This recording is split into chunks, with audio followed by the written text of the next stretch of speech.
अचानक कार का टायर फट गया। पीछे से तेजी से आ रहे उस विशालकाय ट्रक को देखकर दोनों बहनें बिल्कुल निराश हो गईं।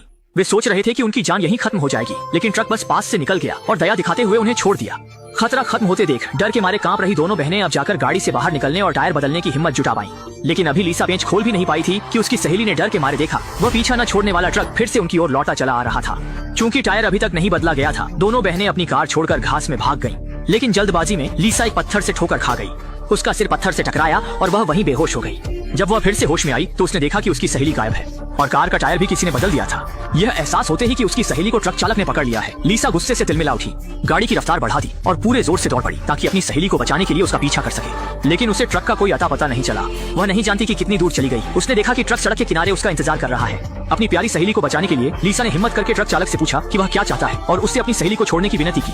लेकिन जैसे ही लिसा उसके पास पहुंची, ट्रक ने गैस पर जोर दिया और उससे दूर चला गया, मानो उसे चिढ़ा रहा हो। लिसा के पास कोई और विकल्प नहीं था, इसलिए वह कार में वापस गई और कुछ और सोचने लगी। लेकिन जैसे ही वह कार में वापस गई, ट्रक ने उसकी ओर रिवर्स करना शुरू कर दिया।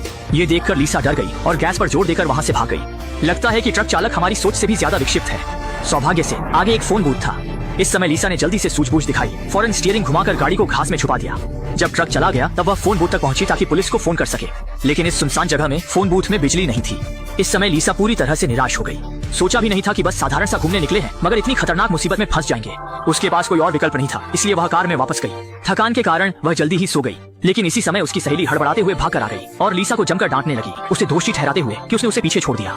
लिसा ने स्थिति को देखकर माफी मांगनी शुरू कर दी, लेकिन तभी उसे कुछ याद आया और उसने सहेली से पूछा कि वह कैसे पहुंची।